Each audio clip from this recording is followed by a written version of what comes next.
Olá, começa agora mais um programa Uniso Comunidade.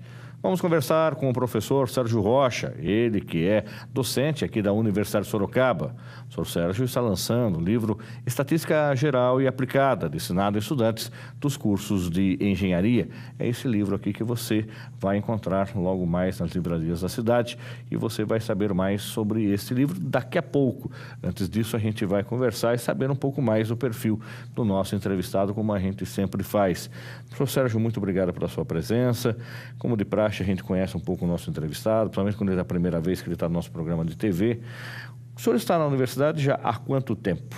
Eu ingressei aqui na instituição no dia 2 de maio de 1973. Como docente? Como docente. Antes disso, o senhor foi aluno?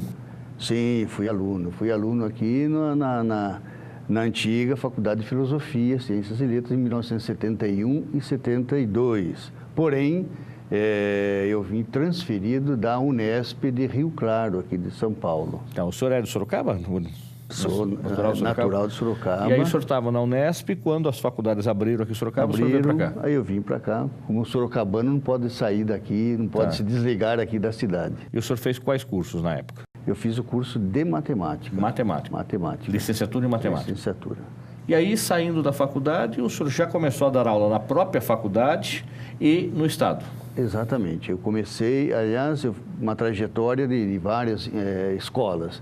Eu comecei na escola estadual, também na escola municipal, no Getúlio Vargas, também lecionei por um ano, e escolas particulares, né, no Instituto de Ciências e Letras, né, que atualmente é Objetivo. E também fui convidado pelo professor Valério Gozano para ministrar aulas no curso de Artes Industriais, um curso da época e um curso muito procurado na época. Era do Estado esse curso? Ou era da Prefeitura? Era quem que ministrava? Quem coordenava esse curso? Era responsável? Não, era a própria Faculdade de Filosofia.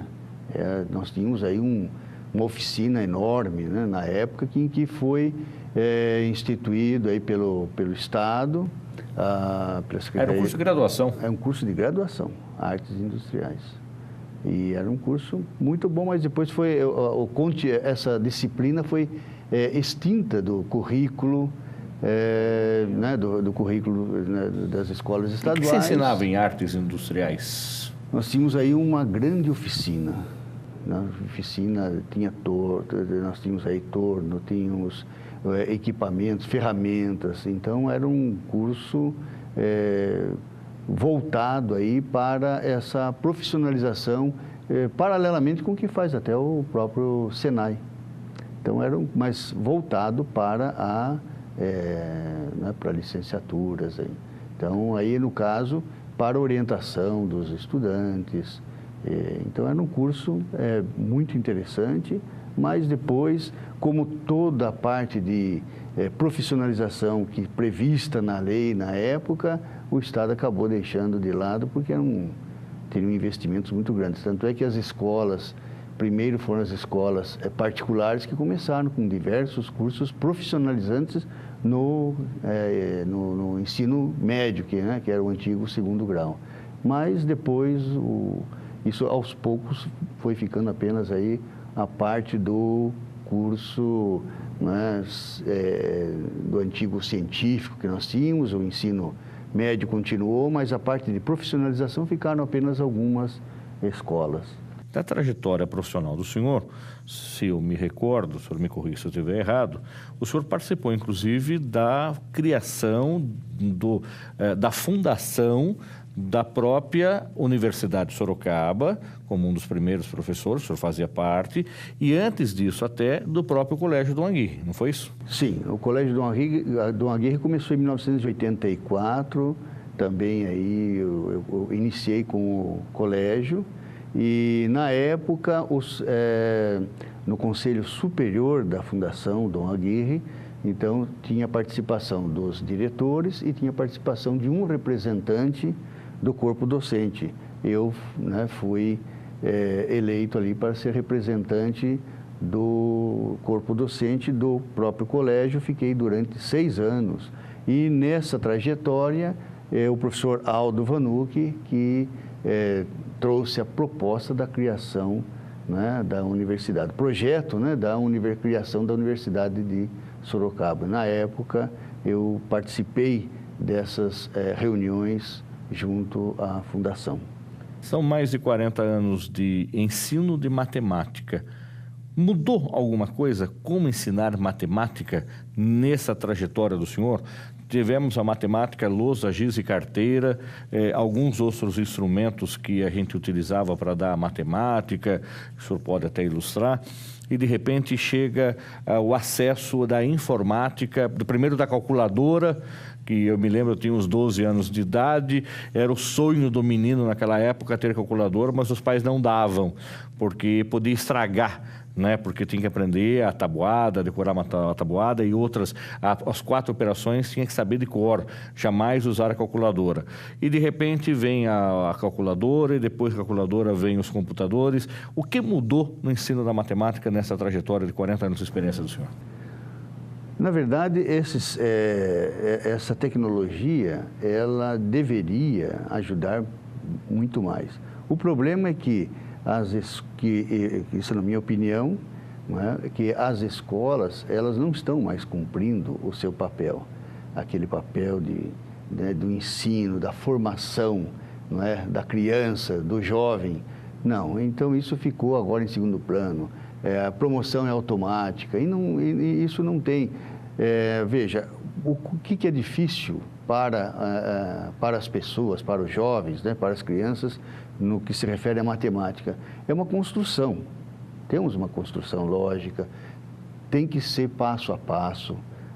Não pode ser, de repente, se para e de repente você dá um salto para você continuar em algum lugar. Não, tem que ser uma construção gradativa. Então, essa é a forma correta.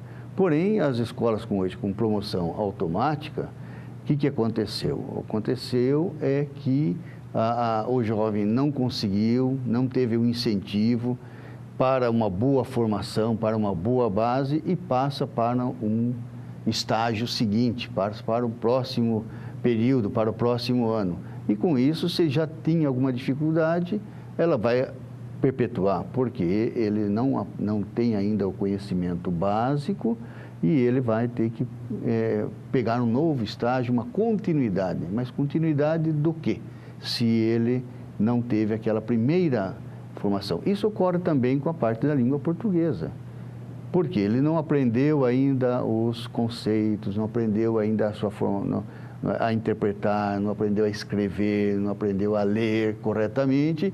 E são etapas que têm que ser percorridas. Puladas essas etapas, ou alguma etapa, a dificuldade aumenta. E com isso daí, não existe tecnologia que seja suficiente para poder suprir. Então, a calculadora é excelente, mas ela é importante como um instrumento auxiliar para você desenvolver cálculos mais rápidos e até mais complexos, mas você tem que ter a sua formação, tem que saber bem as 4 operações, tem que ter conhecimento básico, senão não adianta, senão é tudo mecânico. Tanto é que você pega hoje muitos jovens aí, se a sua calculadora, né, ficar sem a bateria, por exemplo, ele não consegue fazer cálculos bem simples, porque ele não tem aquela estrutura. A gente vê isso, infelizmente, em supermercado, né, professor? O supermercado, ou senão, não necessariamente o supermercado, que obviamente a máquina ali, ela serve para fazer controle de estoque, entrada e saída de material, mas num comércio qualquer, uma coisa mais simples, deu R$17, você deu 20, a pessoa faz na calculadora, 20 menos 17 para te dar o troco de 3. Exatamente. Impressionante, essas coisas tão banais que não tem centavos, não tem nada que possa a pessoa... troco básico, troco de R$10, você deu 10, era 5, a pessoa faz 10 menos 5 para te devolver os 5. Faz parte dessa formação, né, que tem que ser, é uma construção, né, que tem que ser feita gradativamente, e a época de se fazer isso é a época, né, no início dos estudos.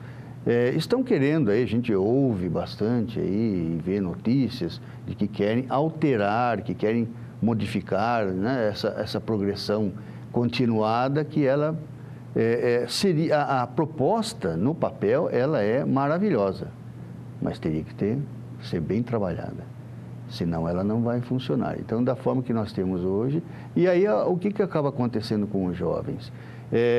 Se você vai fazendo essa promoção automática, ele vai se perdendo no decorrer do tempo, e ele não tem mais um incentivo à continuidade, e ele acaba abandonando o estudo. É por isso que nós vemos aí, né, muitos jovens que, né, têm uma dificuldade imensa. E matemática é como o português, ame ou odeie?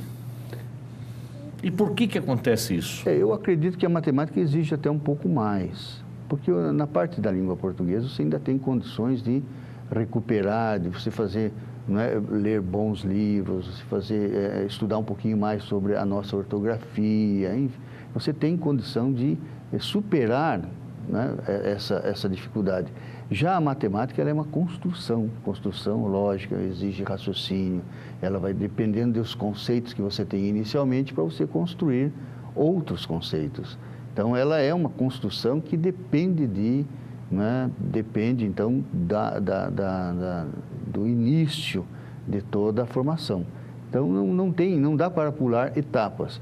Eu acredito que em língua portuguesa, embora também tenha essa necessidade, mas ela é um pouco diferente da parte da matemática. Se não dá para pular etapas, nós temos hoje um boom da procura dos alunos pelos cursos de engenharia. E, de repente, o senhor chega lá na engenharia como professor, no primeiro ano de engenharia, que ele vai ter matemática, ele vai ter física, ele vai ter algumas outras disciplinas da área de exatas, e ele percebe que não lembra, ou não fez, ou não aprendeu a matemática básica. Dá para recuperar na faculdade, ou você fala para ele, menino e menina, corra atrás, porque aqui nós vamos partir desse start? Sempre há possibilidade de recuperar. O que a gente observa é que os alunos ficaram, né, ficaram vários anos sem esse conhecimento, e que depois, num curso profissionalizante, um curso aí universitário, tem essa necessidade em diversas áreas. Eu oriento os alunos. Você está com dificuldade? E a gente percebe.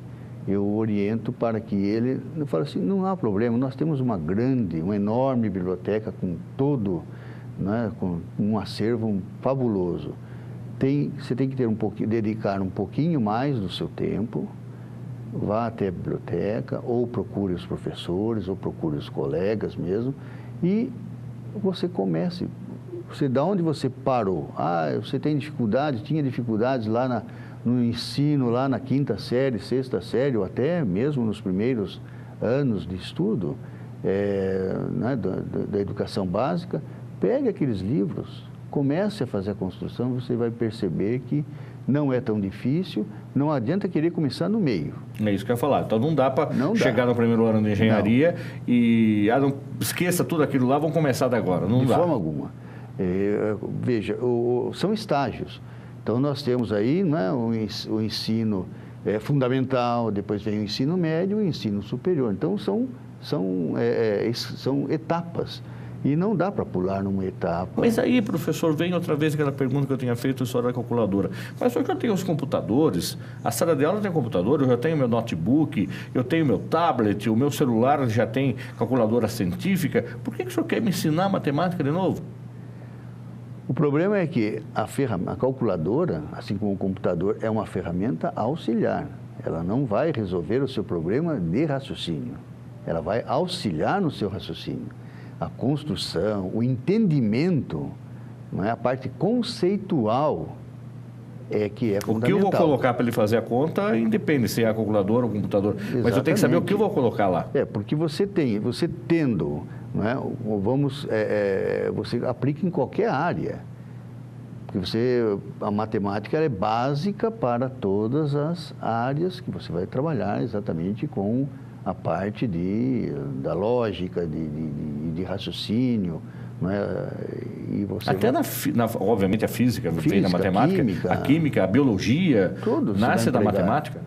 Então, não é uma coisa simples de você chegar lá, eu vou começar a partir de um certo estágio. Não, tem que ter pegar desde o início, compreender os conceitos, e a calculadora, o computador, ele vai auxiliar. Então, aquilo que você, né, fazia ali, aquelas contas que você fazia no papel, na mão ali, você vai ter, então, a sua calculadora. Se você chegar lá para fazer uma compra numa loja, que você vai ter lá, comprar 10, veja no supermercado, se comprar o que ocorria, né, mais antigamente, se ia fazer uma compra, teria que lançar item por item, fazer a soma, então você tinha um tempo enorme. Com a calculadora isso ficou mais fácil, mas você sabe fazer a conta, você sabe calcular, você sabe multiplicar, você sabe dividir, você sabe fazer toda a operação. Então a calculadora é para auxiliar, o computador também vai auxiliar ao montar planilhas, a montar textos, né? Então é formidável, é uma ferramenta maravilhosa. A parte da internet hoje para pesquisa é excepcional. Então, mas tem que ser utilizada como uma ferramenta de agregar conhecimentos e de facilitar o trabalho. Ela não vai de forma alguma suprir aquela parte inicial, aquele conceito, conforme eu já disse, que você não teve aquela formação. Precisa ter essa formação para depois você partir para outros elementos, não é, que sejam mais facilitadores. Eu consigo aprender matemática sozinho? Consegue. Lendo esses livros, tendo essas dificuldades, eu vou falar, bom, então eu tinha uma dificuldade em tais tipos de operação, eu vou agora buscar uma literatura, vou ver o livro, vou ver a sequência do exercício, eu consigo compreender? Consegue. Nós temos aí excelentes livros e hoje com a internet, você tem inclusive aulas que você pode estar seguindo, se orientando, e tem muitos professores, tem muitas pessoas que têm essa ideia, essa intenção e de passar essa informação. Então consegue. Temos aí excelentes livros, mas é aquilo que eu disse, você não pode chegar e pegar um livro num certo estágio, você tem que pegar desde o início, depende da sua... até onde você estudou, até onde você construiu, fez a sua construção lógica das coisas. Se você conseguir, se você tem dificuldade, já teve dificuldade desde o início, então você tem que pegar no início mesmo. Então, eu falo para os alunos, não se acanhe, você está aqui na universidade, não há problema, você pode pegue livros, aqueles livros básicos da quinta série, sexta série, comece por ali. Você vai perceber que muitas coisas que você não está entendendo hoje, elas estão naquele início. Então, coisas básicas, como, por exemplo, operações com frações, não é? Expressões numéricas, que envolvem parênteses, colchetes, aquelas coisinhas básicas. Você vai conseguir, né, resolver aquilo e você vai começar a construir, vai perceber que nessa construção você vai caminhar bem. E por falar nisso, aproveitando, a universidade e os coordenadores aí dos cursos de engenharia, com essa preocupação, então oferece para os alunos cursos aqui gratuitos aos sábados, tem uma professora que vem aqui aos sábados para exatamente trabalhar esses conceitos básicos. E isso tem auxiliado muito, porque, veja, não é culpa do aluno, de muitos dos nossos alunos ou de todos os estudantes, não é culpa deles. A culpa é do sistema. O sistema que não está oferecendo uma educação e um ensino de qualidade. Né? Como a nossa universidade tem essa preocupação de oferecer um ensino de qualidade, então a gente tem que auxiliar os alunos e não simplesmente deixá-los, né, perdidos aí. Não é essa.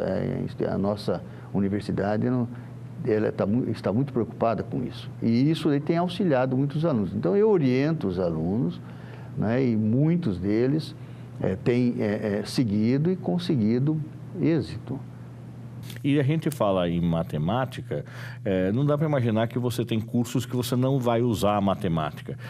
Eu, quando fui fazer jornalismo na PUC, e aí eu fui fazer jornalismo porque detestava a matemática. E, de repente, eu já tive lá a aula de edição ou de programação visual, que você tinha que fazer trigonometria.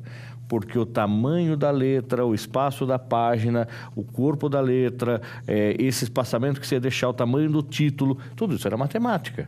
Então, você tinha X por Y na folha e você ia dividir essa folha. Você tinha uma régua de metal, chamava-se régua de Pica, que você punha nessa folha, desenhava essa folha num gabarito branco e depois é que você ia montando as suas matérias. Era a função do jornalista montar isso. Hoje, o sistema é informatizado, mas se você também não souber essa lógica, você não consegue deixar uma página com uma apresentação visual bonita. Você também precisa entender o tamanho da letra, o corpo da letra, se a letra... enfim, tem toda uma fundamentação matemática nisso, que é um software de computador, mas que você tem que saber a fundamentação. Mas vamos falar do livro que o senhor está lançando, Estatística Geral e Aplicada para Cursos de Engenharia. Quando é que surgiu a vontade ou o senhor percebeu que era o momento de lançar um livro na sua trajetória? Eu comecei a elaborar, quer dizer, na trajetória aí de todos esses anos trabalhando com matemática, trabalhando com estatística. Então, o que a gente sente essa decadência do ensino e a dificuldade que os alunos têm. Aí eu comecei a elaborar apostilas para poder auxiliar aí os estudantes. Porque, veja, se ele já tem algumas dificuldades e hoje, no corre-corre, né, da vida de todos nós, é mais difícil dele reservar um tempo maior para cada disciplina para poder, então, se aprofundar nos estudos. E aí surgiu essa ideia de colocar todo esse material que é necessário, de acordo com os programas, colocar esses conteúdos em forma de apostila. E eu comecei a elaborar a apostila nos diversos cursos, que são inúmeros cursos que tem estatística, eu comecei a elaborar diversas apostilas. E foi construindo, aí eu comecei em 2009 a construção dessas apostilas, eu fiz uma proposta um pouquinho diferente dos livros, né, e mesmo das apostilas. Daí os alunos começaram a gostar, teve boa receptividade e eu comecei então a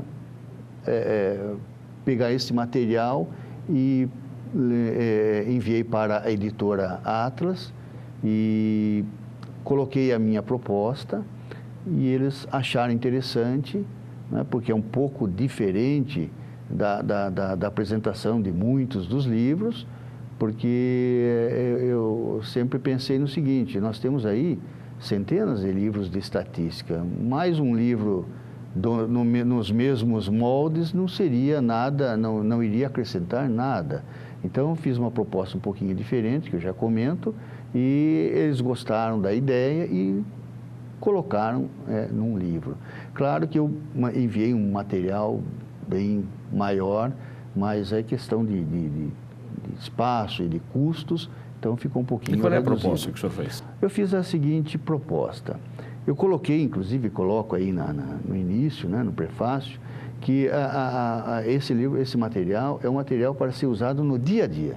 Não tem aquela pretensão de ser um material de aprofundamento, né? Porque aí nós temos excelentes livros e autores, mas foi para ser usado no dia a dia em sala de aula.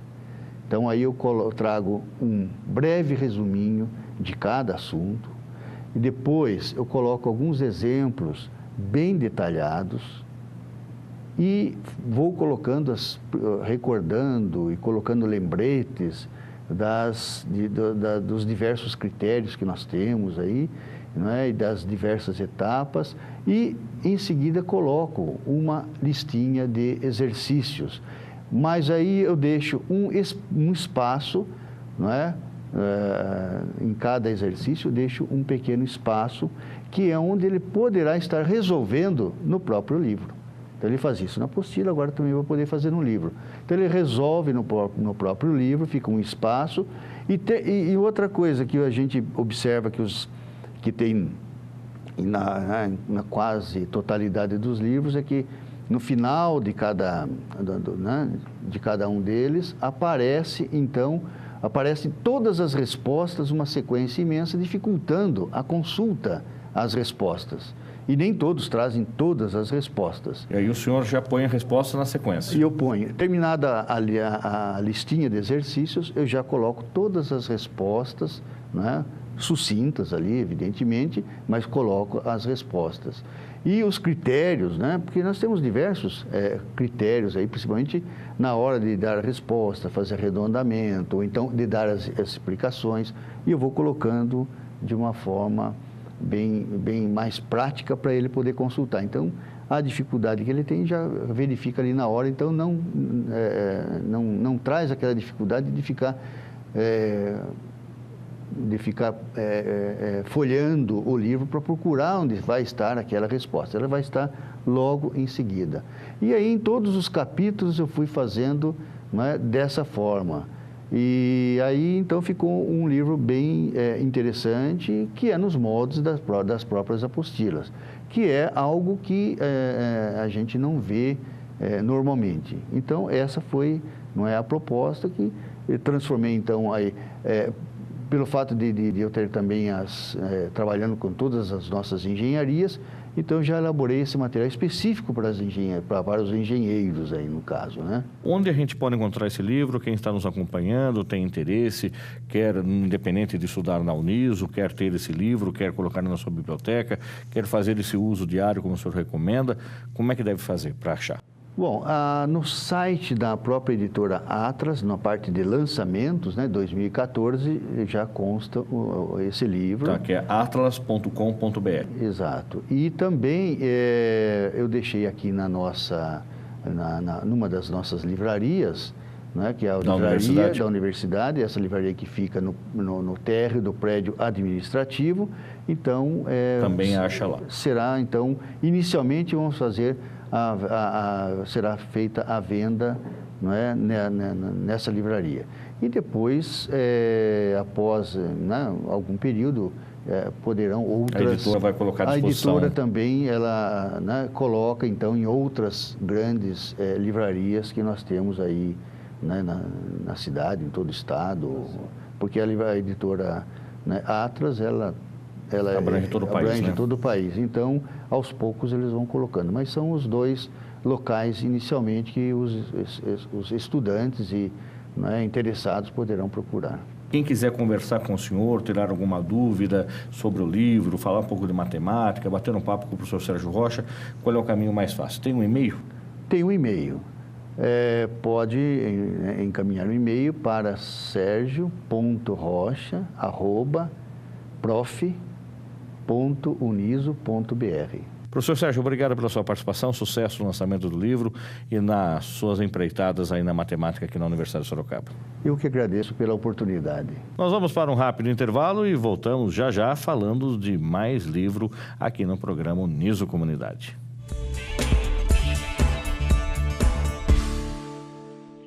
Os amores na mente, as flores no chão, a certeza na frente, a história na mão, caminhando e cantando e seguindo a canção, aprendendo e ensinando uma nova lição.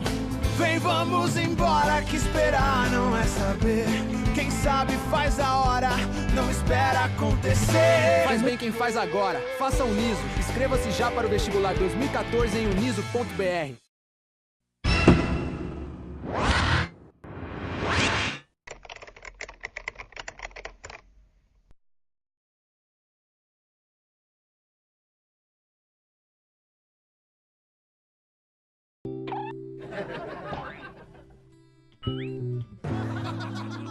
Tá achando graça? Você está achando graça porque pode me ver. Mas já pensou nas milhares de pessoas que não enxergam por falta de doadores de córneas? Não pensou? Então pense, doe seus olhos e avise a sua família que você é um doador. Nos dê essa alegria. Faça a vida de um deficiente visual mais alegre. Banco de Olhos de Sorocaba. O primeiro porque tem você.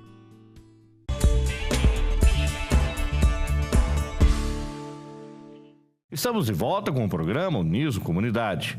A partir de agora, vamos conversar com a professora mestre Tiffany Postali e também com o professor doutor Paulo Celso da Silva, ambos aqui da Universidade de Sorocaba. Juntos estão lançando o livro A Miopia sobre o Mundo e outros textos. Vamos começar com a professora Tiffany.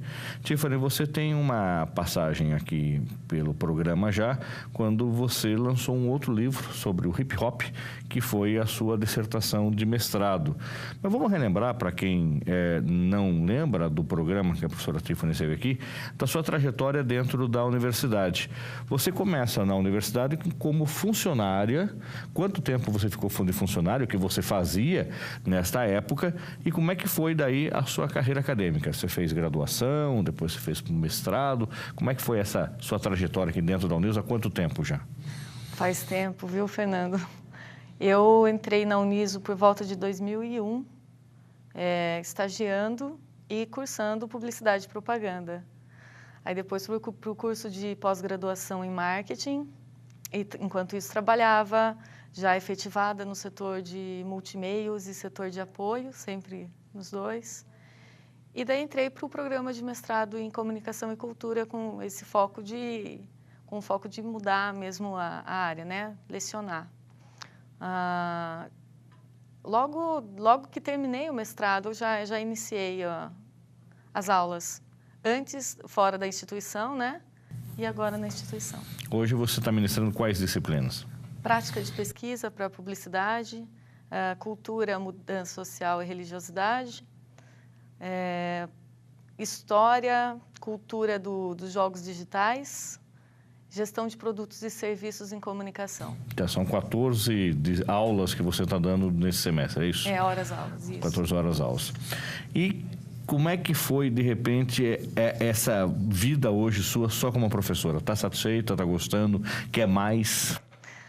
Estou satisfeita. É claro que a gente sempre quer mais, né? Tem tempo para isso. Mas eu também trabalho com publicidade, né? Tem uma agência. Tem uma agência. Além disso, também toca na noite. Ah, não. Esse é hobby. É o hobby, tocar na noite. Eu toco desde menina, né? Então, às vezes eu marco algum lugar para tocar e chamo os amigos, mas não chega a ser uma profissão, não. Você não está vivendo disso, então? Não.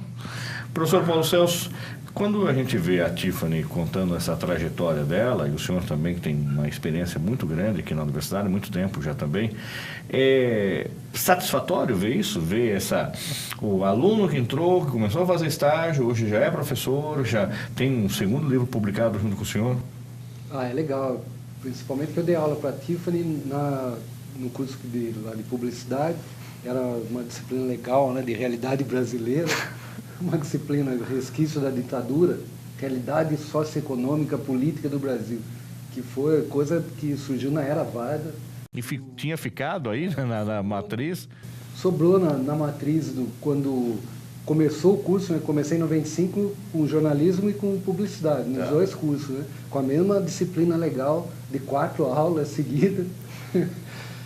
Então, e a Tiffany foi aluna lá. Depois ela vem para o mestrado também, tinha uma proposta legal lá de trabalhar com marketing, né? Da Uniso e tal, e depois até o dia que ela vou fazer o blues e o hip hop. Falei, agora você achou. Esse é muito mais legal, esse tema, né?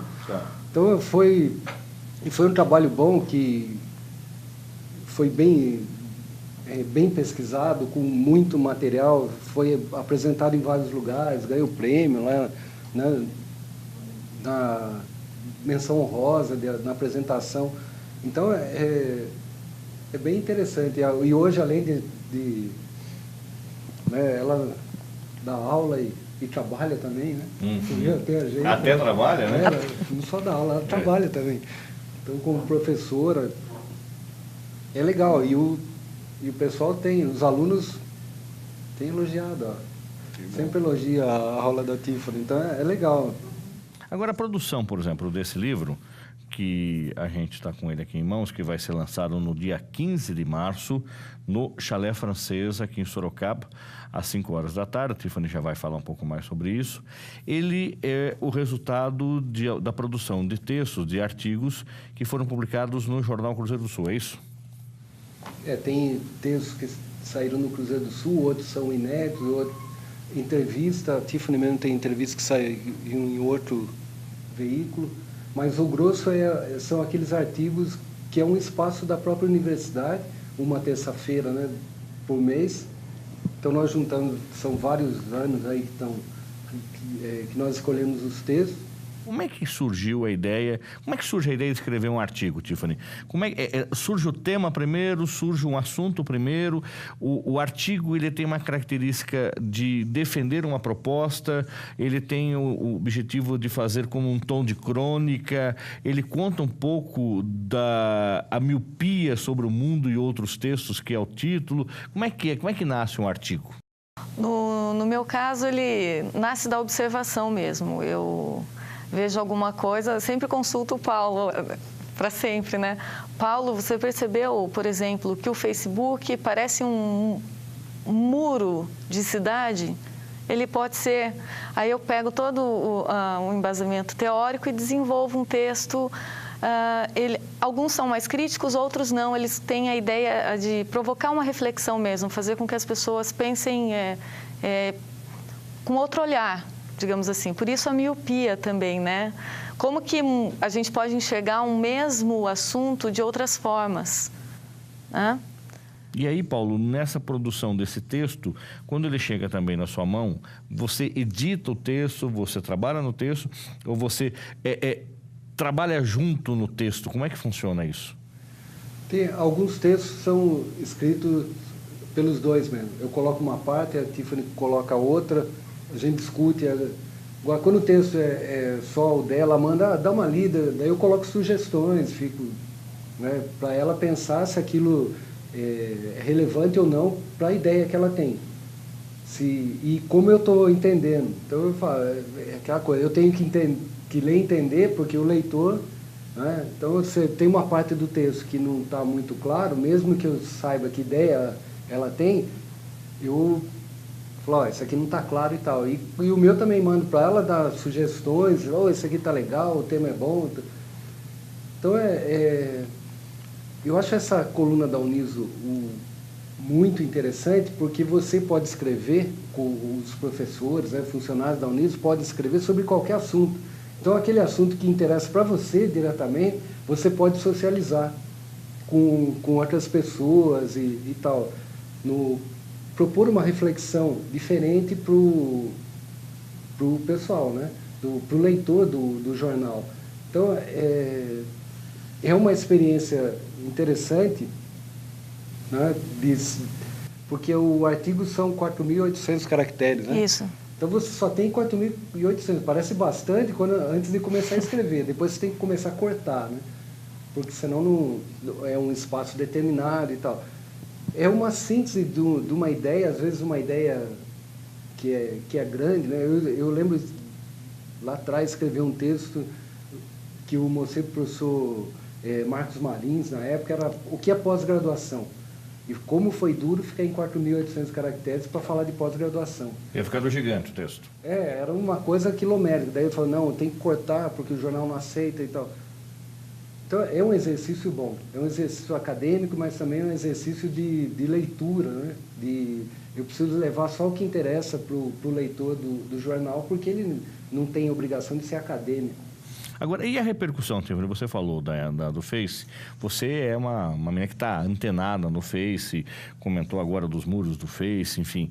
Quando você publica um texto e você põe o seu nome lá, você sente alguma repercussão positiva ou negativa do seu artigo?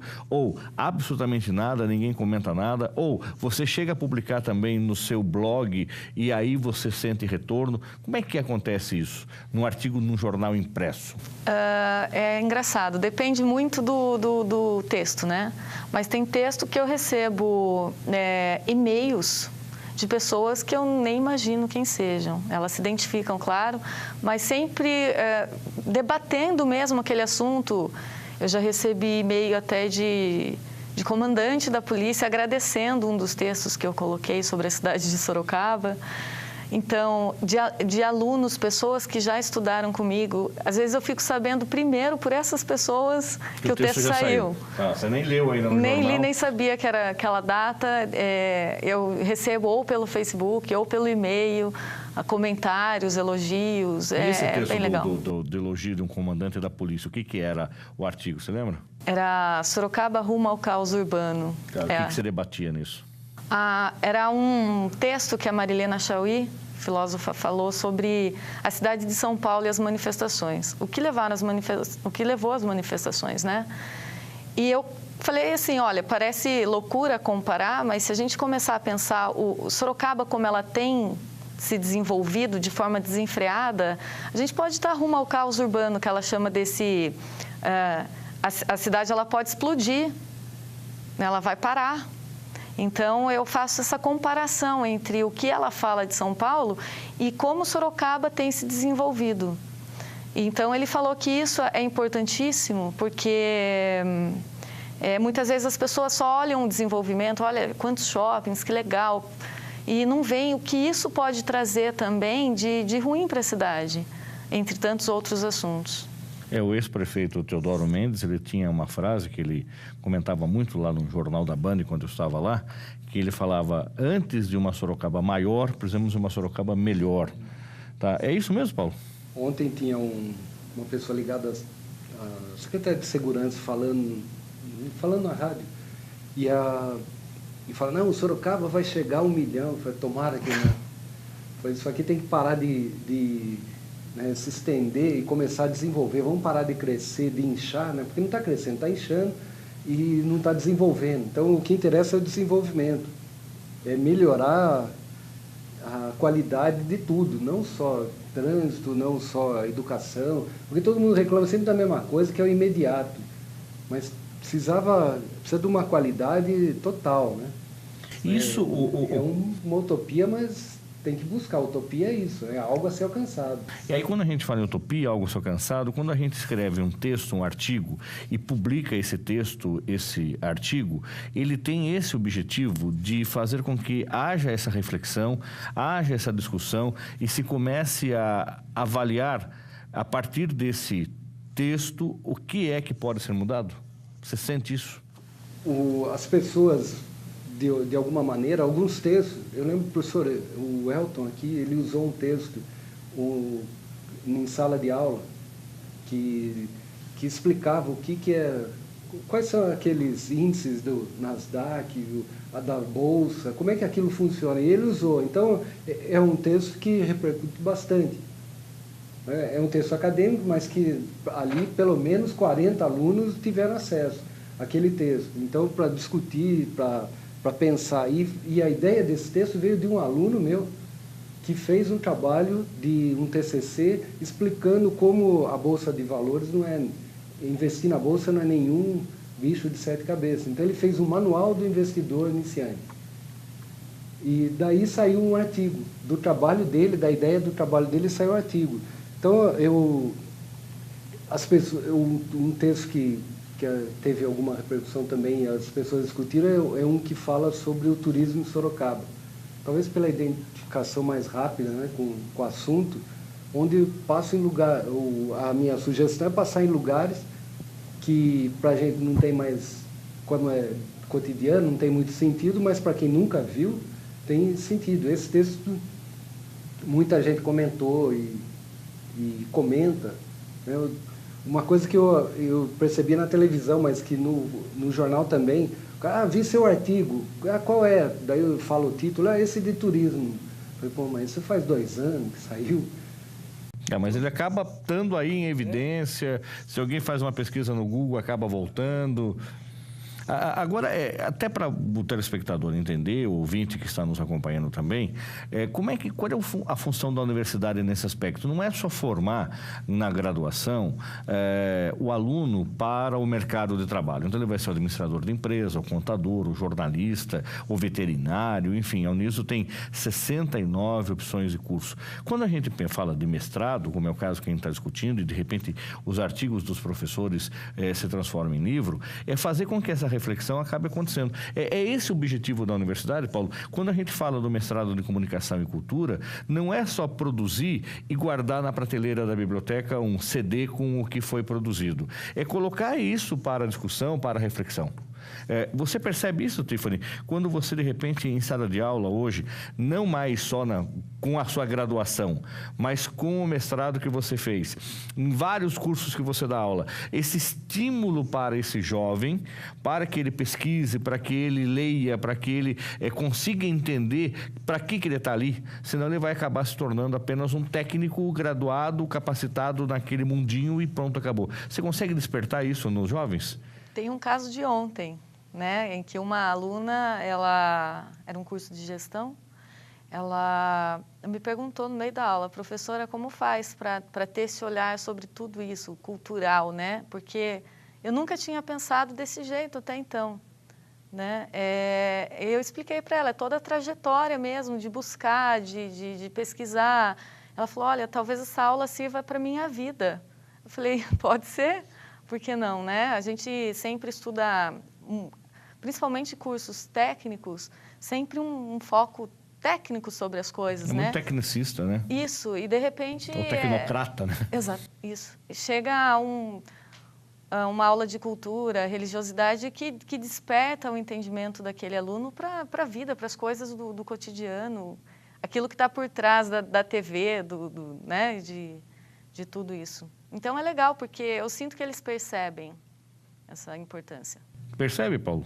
Você ainda acredita nisso? Ou você acredita que o jovem está se tornando um grande medíocre do Facebook e que só vê aquele mundo que está ali, naquele universo que ele vive? Como o Facebook é um momento lindo, maravilhoso, todo mundo se ama, todo mundo gosta dos animais, todo mundo é politicamente correto, é ético, ou existe um mundo fora do Facebook? Eu vejo que alguns alunos é um público diferenciado, né?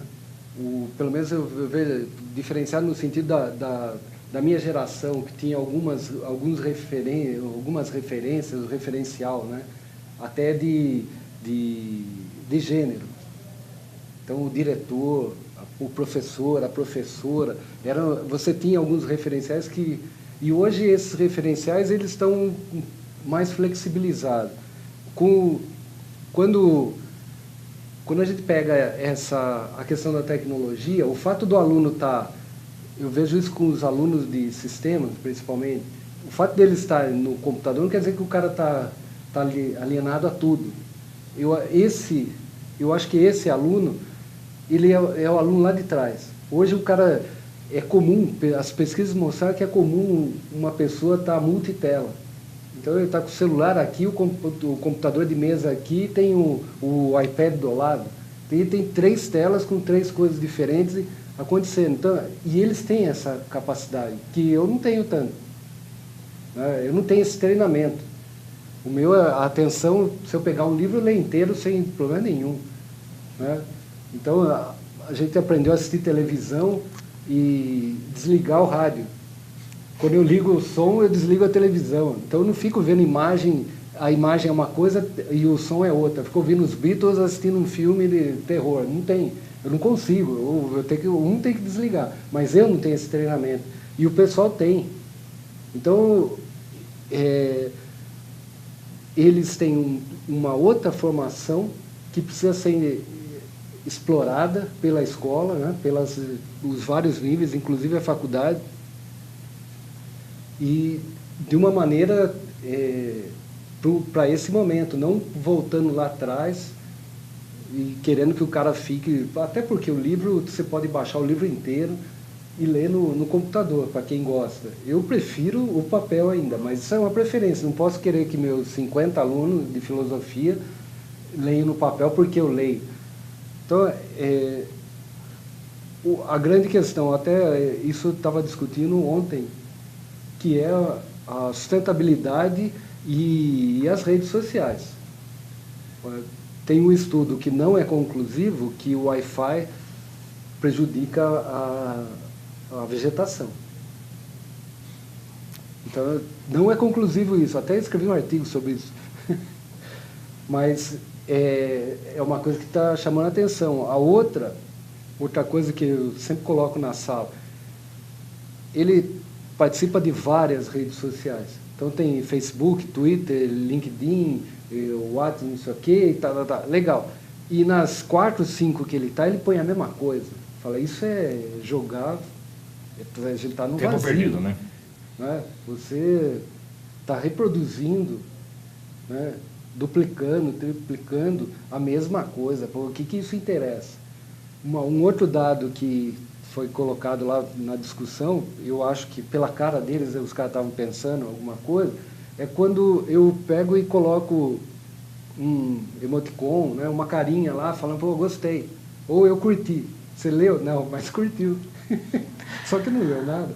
Então, é uma representação de uma emoção, não quer dizer que trouxe informação, nem conhecimento, nem leitura, nem nada. Peraí, isso não é poluição das coisas? Então, para pensar esses dados. E você, Tiffany, como jovem professora, como é que você se adapta ao que você aprendeu, às técnicas do seu aprendizado, a forma com que você aprendeu, e como é que você vê a possibilidade de mudar isso enquanto professora hoje? Você se adaptou ou você segue alguns preceitos que você fala, isso é legal, a tendência é essa, é lousa, giz, guspe, carteira e pronto, funciona assim? Não, talvez seja mais esse multifuncional que o Paulo coloca, porque eu procuro estar conectada com os alunos. Claro que dentro de um limite, eu não vou ficar respondendo coisas de aula que eu posso responder numa sala no Facebook. Mas, por exemplo, ontem o pessoal de jogos digitais é uma turma que está totalmente tecnológica. Eles são visuais ali do computador. Como que eu não vou ter com eles um grupo no Facebook, se eles se conversam assim? Então, eu preciso estar lá com eles, trocando figurinhas, essas coisas. E com relação a essa questão do Facebook, as pessoas lá todas são honestas, gostam de cachorrinho, né?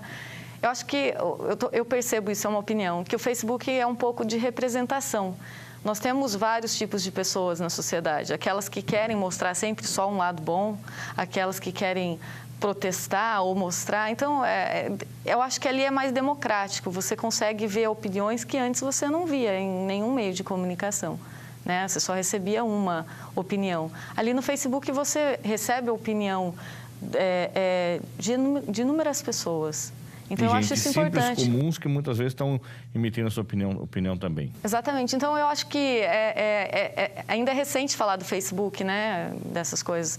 Mas eu percebo que a ferramenta ela é boa. Independente dessas outras coisas, ela traz uma discussão a mais que não se tinha antes, né? Que acaba provocando reflexão. Tá certo. Professor Paulo Celso, nós estamos com as inscrições abertas para o mestrado em Comunicação e Cultura da Uniso. Quem pode se inscrever e como é que deve fazer? Abre agora para aluno especial. Para aluno regular é aquele que passa pelo processo das provas, de seleção, a entrevista. E essas inscrições já encerraram. Okay. No dia 31. O aluno especial ele pode assistir uma disciplina daí, participar de uma disciplina. O aluno especial é o que se inscreve em uma disciplina, tem uma entrevista, né, conversa com o professor para ajudar na escolha. Como ele não está no programa, né, ainda não participa do programa, então é para ajudar na escolha da disciplina que ele vai fazer. Como aluno especial, ele tem que cumprir tudo, todos os trabalhos. E depois ele pode utilizar essa disciplina a partir do momento que ele for aluno regular. E as inscrições estão abertas, abrem agora dia 17 de fevereiro, de 17 a 21 de fevereiro, é o período de matrícula para aluno especial. Certo, e ele deve procurar direto o site da universidade ou vir até essa universidade procurar a Secretaria de Pós-Graduação? Faz a inscrição com a Adriana e a Daniela. Na Secretaria de Pós-Graduação. Então você vem até a rodovia Raposo Tavares, quilômetro 92,5, e você tem as informações, ou você pode acessar o site da Uniso, lá também você tem dados a respeito dessa inscrição. Tiffany, vamos falar do lançamento mais uma vez do livro. Eu falei que ele vai acontecer dia 15 de março, é isso? Isso, 15 de março, às 17 horas. Tá, e o que vai ter no lançamento? Vocês vão debater um pouco o assunto? Ou vai ser feito só uma tarde de autógrafo? Como é que vai funcionar?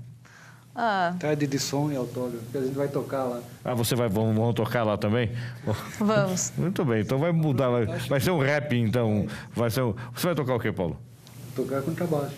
Contrabaixo, você o violão? O violão, voz. E voz? Então vai ser uma coisa muito interessante. Então vale a pena você prestigiar. É gratuito?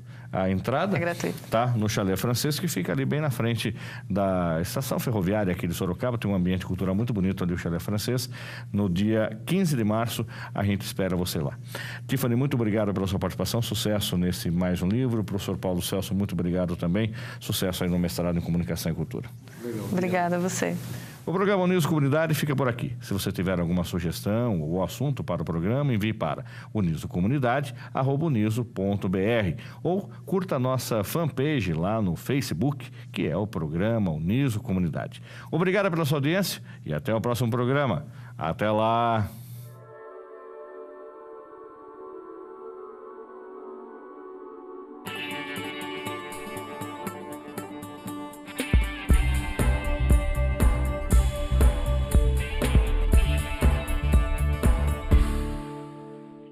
Os amores na mente, as flores no chão, a certeza na frente, a história na mão, caminhando e cantando e seguindo a canção, aprendendo e ensinando uma nova lição. Vem, vamos embora, que esperar não é saber. Quem sabe faz a hora, não espera acontecer. Faz bem quem faz agora, faça Uniso. Inscreva-se já para o vestibular 2014 em uniso.br.